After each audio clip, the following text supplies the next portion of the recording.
Welcome back, Bushcraft Guitarist here again, and here we are to have a first look at the Epiphone Casino Coupe.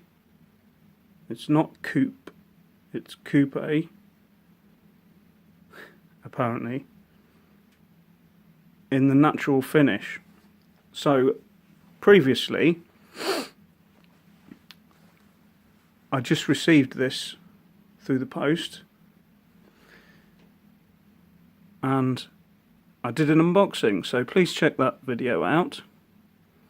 But here we are having a look, and it all seems to be very, very nice. Let's start at the top.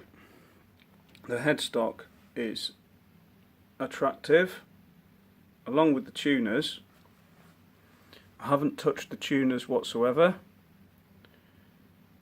However, I did have a little pickup and a play, and it's a little out of tune, as you can expect, but the strings haven't been detuned.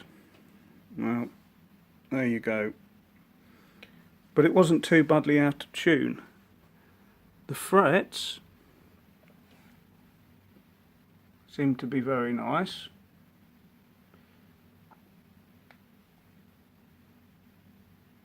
The fretboard is rosewood, and the inlays are very nice as well. Nicely cut, not too much filler with them. Down to the body, and we have some nice curved wings there. The finish of the guitar, and there's a little mark, a little black mark there, but I'm sure that will come off once I've given the guitar a clean. But the whole of the finish is very nice and smooth and shiny, which is good. So we've got chrome plated pickup covers, P90. According to this, they were designed by Epiphone USA.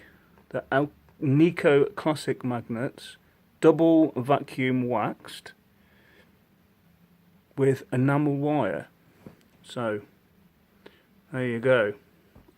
We have a white pickguard with the vintage E for Epiphone logo on it. That might stay, that might come off. We'll see. Obviously there are two pickups. Then we've got the bridge. The bridge is very nice, very similar to a Gibson Tune-o-matic bridge, with the wheels and the studs that go on the top rather than the screwdriver attachment ends. We have the piece of polystyrene to protect the switch. We'll take that off now. Goodbye. And there we have the switch. Yeah, very good. That seems to be all nice. Bit of a mark on there, but yeah,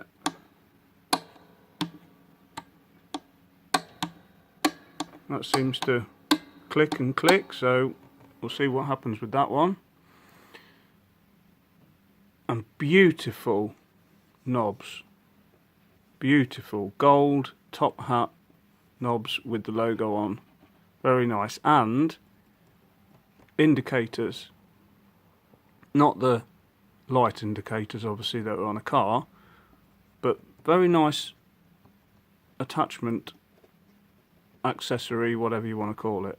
The F holes, moving on to, not bound with binding, but there's black on the edges with paint. It's not perfect, but it's you know, stopping it from catching the finger on or whatever else. So it's not too bad. We have the trapeze tailpiece. So it's not a stop bar tailpiece like on regular Les Paul shaped guitars and others, SG for one. So the strings just slot in there behind that little plate and off we go. Wow, that's interesting. There's the logo, nice orange logo. And then that goes down to a strap button underneath. So we'll turn it round and have a look at the back.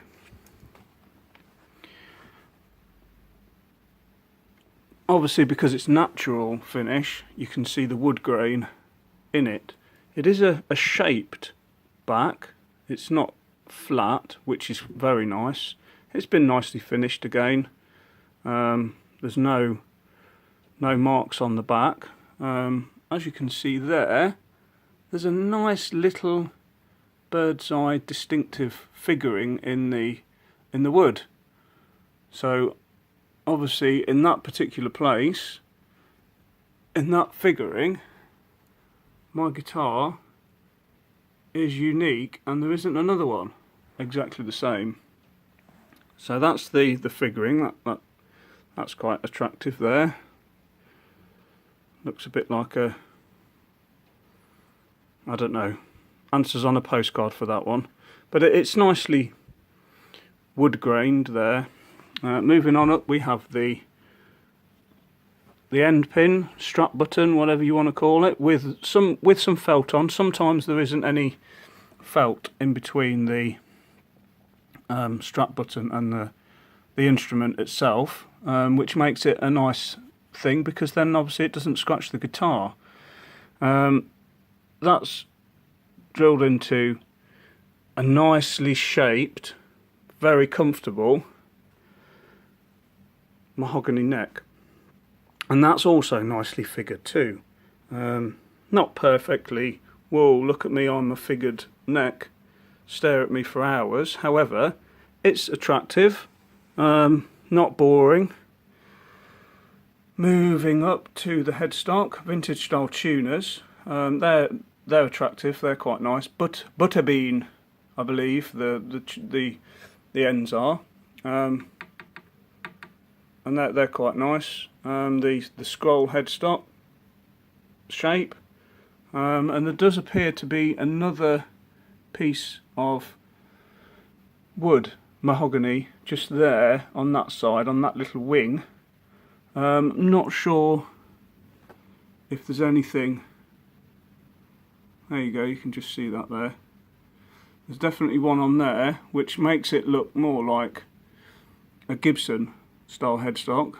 On the other side, probably not, but obviously they needed an extra piece of wood on that side, but it's quite attractive. It feels very nice in the hand, very nice. So there's the stickers on the back. Do not throw in the bin. Well, hopefully I won't be doing that very soon. Still got the hang tag on it, so I'll be putting that in the case. And there we are. It's of a nice thickness, but not too thick, but not too thin. I think it was advertised as a thin line style guitar. I'm not sure. I've seen thinner thin lines. And I had a Sunburst 335 shape once upon a time, and it was probably the same thickness, so I'm not sure. On the side we have the jack plate, which is nice black plastic with the end pin in chrome there. Then obviously you've got the strap button, end, pin, whatever you want to call it. And altogether, a very nice looking guitar. That's quite nice. That looks a bit like a piece of tuna once it's sliced, or a tooth. Tooth. Very good. Anything interesting on the other side?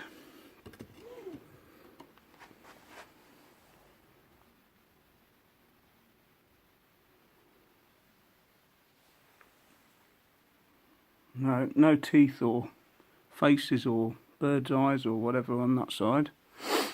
But it's very smooth. I can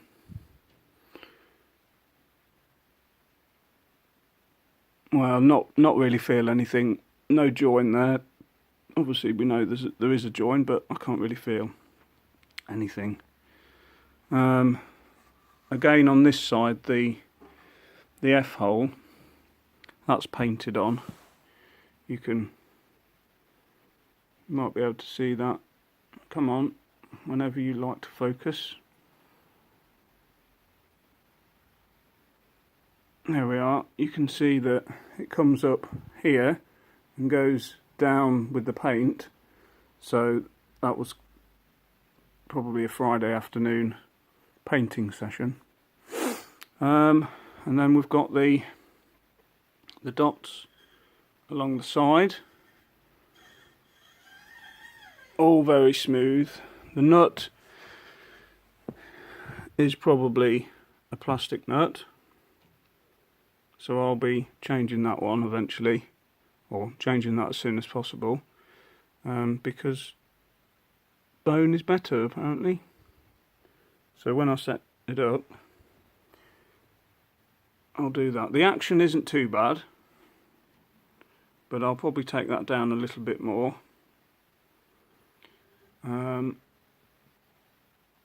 It's been attempted to be set up, and it's not too bad. It's playable anyway. So there we are.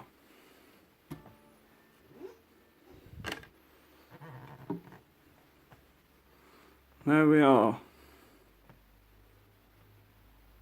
The Epiphone Casino Coupe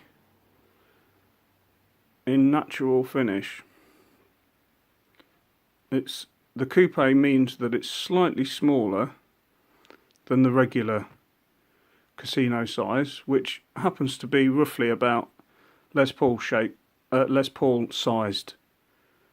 So if you'd like to, you could put it in you could try and put it in a Les Paul case, but there are specifically 339 cases to put it in. And Epiphone do them, so obviously it will have the Epiphone logo on it.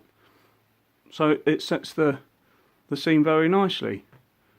And this happens to be the John Lennon guitar from the Rooftop gig that they did in London. Not the coupe, but if you like a smaller size, the 339 size, then it's all good stuff. One thing I didn't mention is the binding. It's difficult to see because it's roughly the same colour. There you go, you can just see that there. It's roughly the same colour as the wood, but there is a cream binding on there, and it's very attractive actually. Very attractive. It's on the front and the back, and it's all very nice and clean. It's not damaged in any way, so I'll look forward to having a good old play on that. From first play, actually, having a little noodle around, it's very resonant and acoustic, so which is nice because obviously it's a fully hollow guitar, semi-acoustic, so it's very nice, and I'm sure with those P90s it will sound excellent plugged into an amplifier. And the truss rod cover there has the Epiphone logo on it, which is interesting. So it's exactly the same, apart from the end pin, not the end pin, the jack plug being on the end of the side rather than around here somewhere. And in my opinion, that's quite good, because the other 335 that I had, or the 335s that I had with time, it cracks around the hole, which is not good for the stability of the guitar, and it looks a bit odd as well. So there we are. Thank you for watching. Any questions, queries or comments, please put them in the comments section and I'll get back to you as soon as possible. And please look forward to the next video. I'm just trying to think what that will be. The next video is a review, a full review. I know I've gone through quite a lot with this one, but we will have a comprehensive, a more comprehensive review of terms stated by Epiphone and Gibson. And then we might have a little play at the end of that video of some of my own songs that I've written, and we'll see how that goes. So thank you for watching. Please like and subscribe to my channel, and check out my other videos as well, because there's quite a few other videos. This is probably my second guitar related video, but my other videos that I've done are bushcraft related, camping, that kind of thing, because obviously I am the bushcraft guitarist. Bushcrafting and guitaring is what I do. So thank you very much again, and see you in the next video. Bye bye.